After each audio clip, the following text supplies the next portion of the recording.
ano ang bumabagabag sa'yo? Actually, Doc, yung pinaka-main ko talaga, I did everything.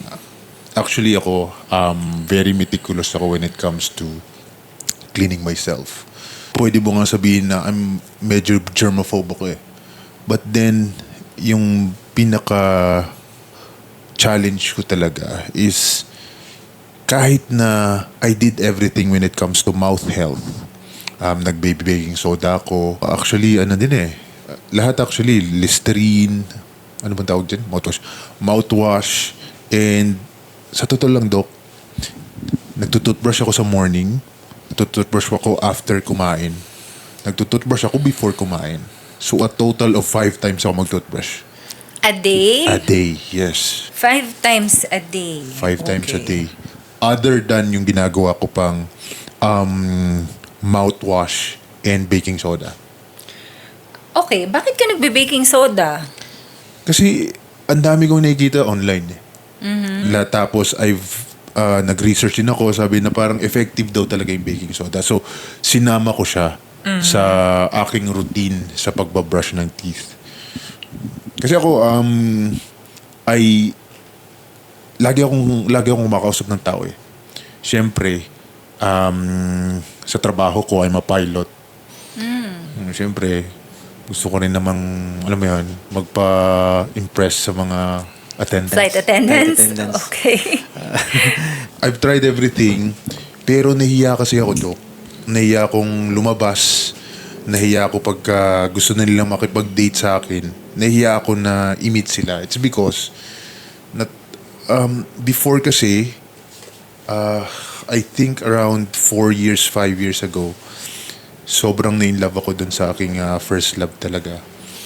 And niligawan ko siya for almost 3 years. 3 years ko siyang niligawan and nireject niya ako once. Tapos parang she kind of mentioned na parang my breath stinks at some point. Parang ganun. Kaya pala minsan napapansin ko, pag pupunta kami ng mall, medyo ayaw niya masyado kong malapit. Or pagka maglalakad kami, medyo parang 5 steps away siya. Or even during class. Kasi ano ko siya eh, kaklase ko siya sa training ko sa, hindi niya talaga ako kinakausap in front, pero pag sa chat, magkausap kami. And then yun nga, na-found out ko na, yun nga, hindi niya pala gusto yung aking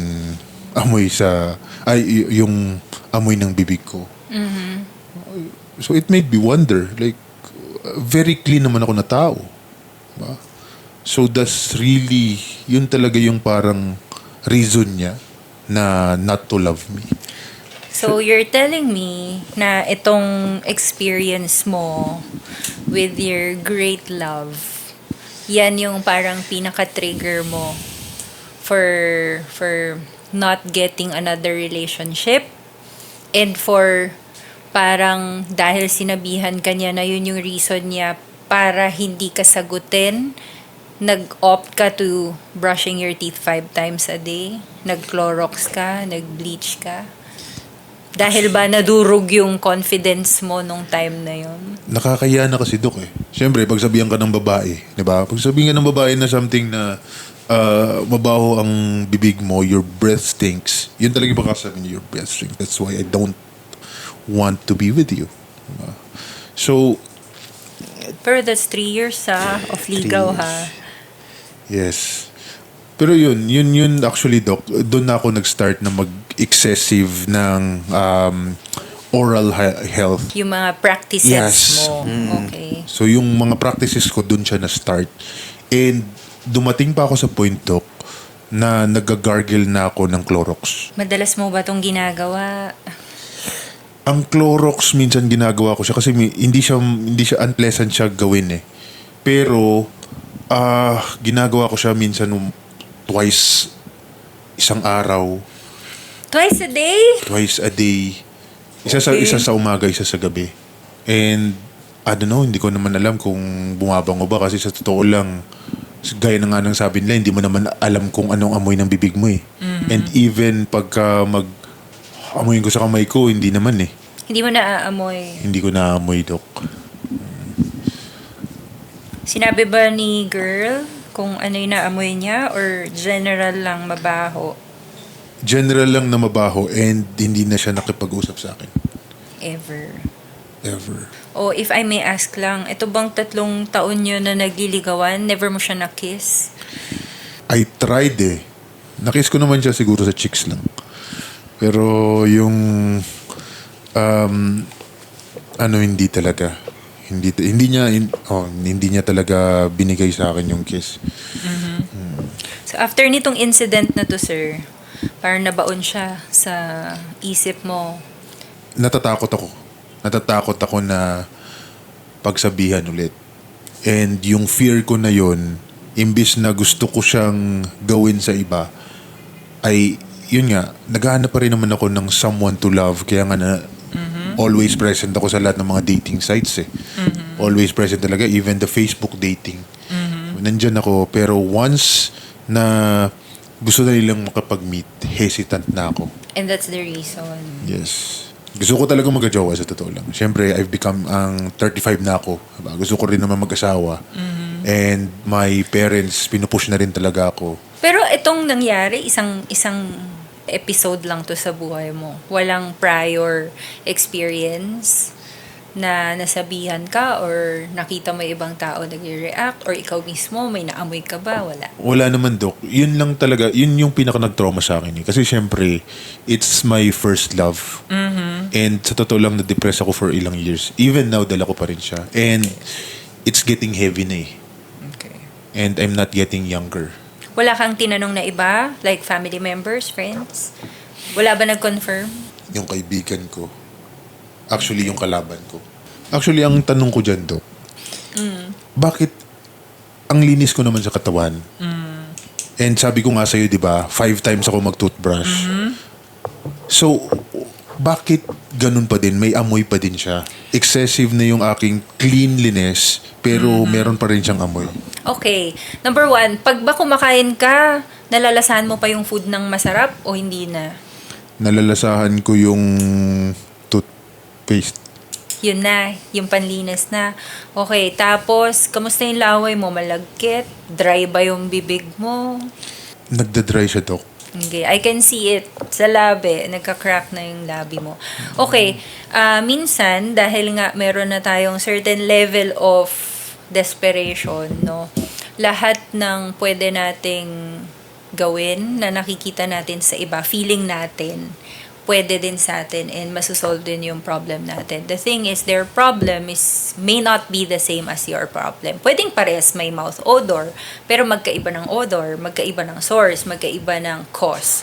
Okay, so the treatment and yung result ng treatment na ginagawa will be, of course, different.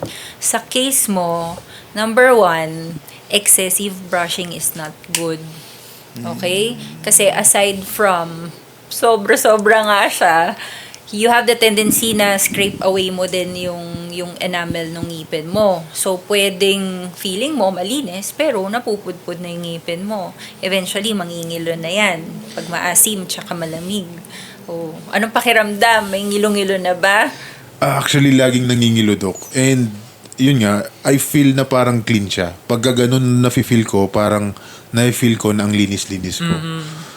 So, ilang beses ba dapat, Dok, mag-brush ng... Actually, mga 2 to 3 times. 2 to 3 times. A day lang. Dapat nga pagkakain mo, you have to wait 30 minutes pa before you brush kasi highly acidic yung mouth mo. 'Di ba? So may mga proper timing yan, may proper interval, may proper schedule ng pagbabrush ng ngipin. At the same time, may proper way din and technique of brushing. So kung masyadong excessive, tapos ang dami mong toothpaste, kasi gusto mo mabango eh. Tapos i-brush mo pa ng sobra, hard bristle pa, so magsasuffer ngayon yung gums mo, magsasuffer ngayon yung ngipin mo. Pangalawa, sabi mo kanina, nagko-Clorox ka. 'Di ba? Yung Clorox is for damit. 'Di ba? So, you're technically using something that is meant for damit, okay, sa fabric para dun sa bibig mo. It's not meant for that. Actually, lason You're technically using lason para sa bibig mo. So, yun ngang Clorox, di ba, pag ginagamit natin para sa damit, dinidilute pa natin. Kasi nga, it's a strong solution. Okay? It's a strong chemical. So, imagine, nilagay mo siya sa bibig mo. Yung tendency nun, papatayin mo yung cells. Remember that when you put something na ganun kalakas, antibacterial, technically, hindi lang naman yung kalaban yung papatayin. Even the good bacteria sa loob ng bibig natin, papatayin. Buti sana kung bacteria lang. You have cells in the mouth also. So, namamatay even the cells. Okay? So, kapag nangyayari yon, nagkakaroon ng sobrang erratic na yung bibig mo.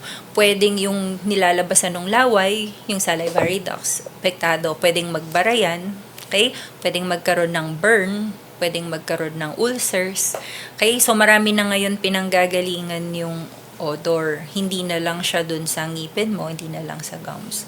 So, sometimes, we think when we overdo things, better. The thing is, hindi. Okay? So, yung excessive is not good. Anything of excess, hindi siya okay. So, yung sayo, we need to reset. Kailangan natin ibalik sa tamang balance yung mouth mo. Hindi pwedeng ganyan siya. Okay? Kailangan bumalik yung normal flow ng saliva mo. Kailangan andyan yung good bacteria sa mouth mo. You don't really kill them.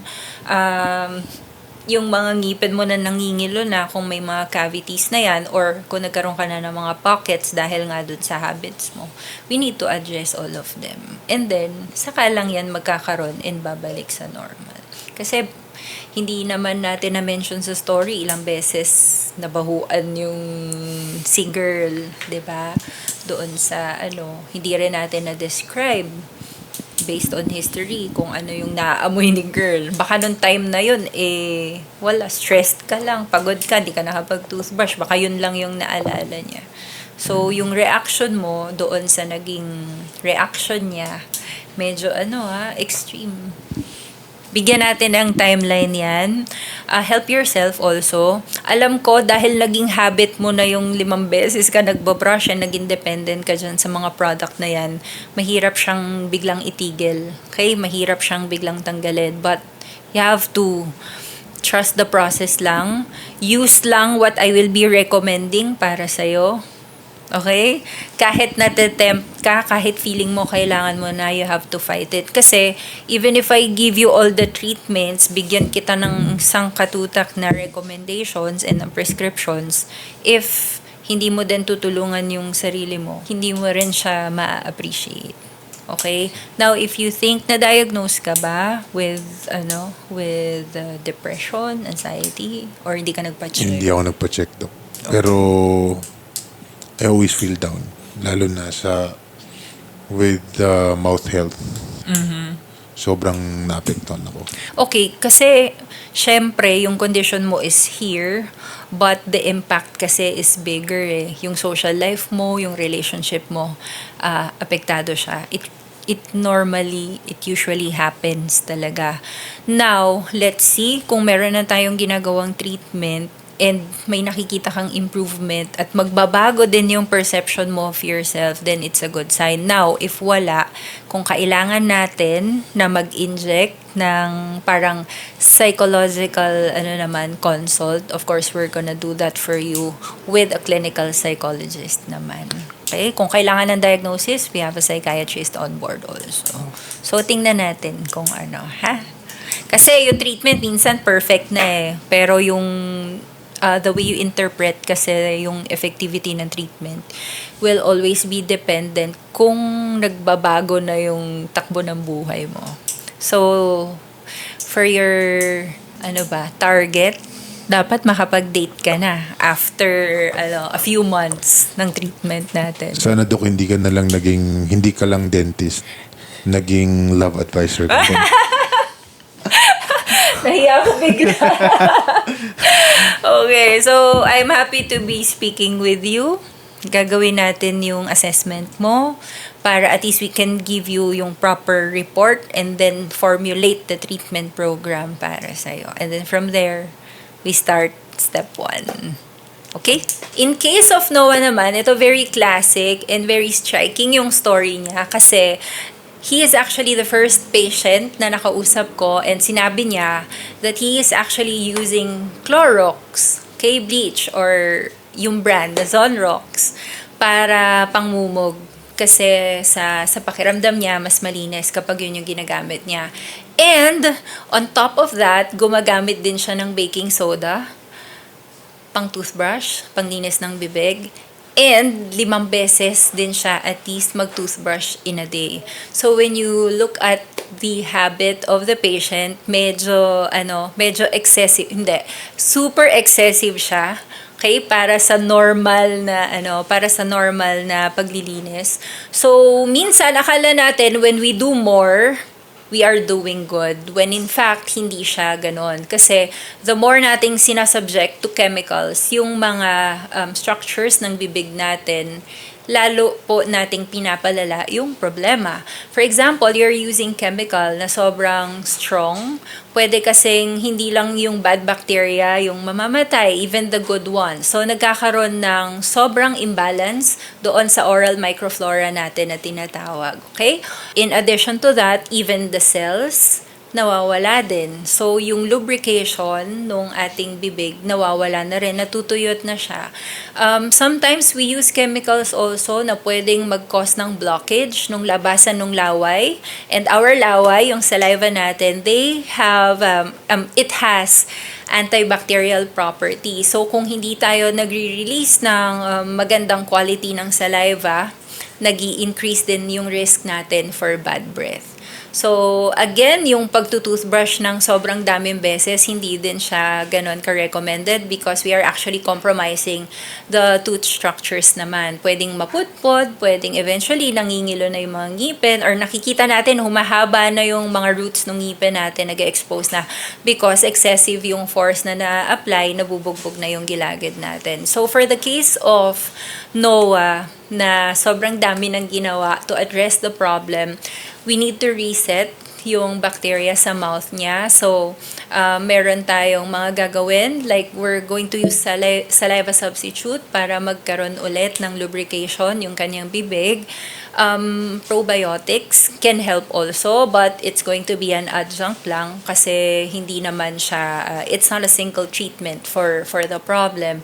And then, i-reset din natin yung habit ni Noah. So, we always tell the patient that it's always a two-way street. Merong part yung doktor and meron din pong part yung pasyente para sa success ng treatment. So, yun lang. Do not overdo your oral hygiene practice. Hindi po kailangan 5 beses mag-brush. 2 to 3 times a day is enough.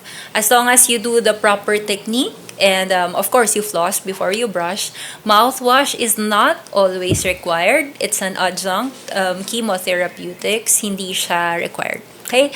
So, yun lang. Again, do not use yung mga chemicals and products that are not intended for mouth use. Okay? Meron po yan label and nakalagay po dyan kung para saan. So, mag-ingat tayo because hindi lang naman yan about the odor. We are also compromising and putting ourselves at general risk. So, let's not do that. Maraming salamat daw kasi nalinawan ako sa mga sinasabi mo. Akala ko working yung excessive ko na ginagawa. Mm-hmm. And even though na ginagawa ko siya ng maraming beses, akala ko it's end of the world na nawala ng solusyon yung bad breath ko at some point. Pero ngayon, nalaman ko na it's not the end of the world and there's always a second chance for me. Oo naman. Marami pang chances para sa'yo. Okay, ang pinaka-importante talaga when we are giving treatment is to know the diagnosis. Diagnosis kasi it gives the name doon sa problem. So when you know the problem, madaling hanapin yung solution. Okay, so yung excessive use, it's not good. Kaya nga even ang pag-inom dapat in moderation. Diba? Para hindi nakakasama. Masarap kapag moderate lang. Pag marami, nakakalasing. Okay, dangerous. So moderate lang, kahit tempting. Okay? I'll do it with love. Do it with love. Okay, that's the best. So I'll see you on your next visit. Ready? Yes. Okay, let's do it. Okay. So we often notice na yung mga pasyente natin na nagsasuffer from bad breath, they normally do things to please others o kaya naman para hindi mabahuan yung iba. I would like to remind you that more than what other people think about you, the more important perception is the one that is yours. Kung ano yung tingin mo sa sarili mo, ano yung magpapasaya sa'yo, ano yung ikaw as a person, yun yung mas importante. So, don't let other people's reactions define you. Kung ano man odor yun na amoy nila, nakiamoy lang naman sila. Okay, so what's the worst that can happen naman, 'di ba? So, do not take it to heart. Although it's not easy. Okay, of course it's not easy, but again, you're not defined by the odor that other people are perceiving. And again, odor naman yung amoy, it's subjective. Pwedeng mabaho sa kanila pero sa iba hindi. But at the end of the day, you are more important than their opinion. So the important thing about it is that you acknowledge and then you tackle it and then you solve it head on. Okay?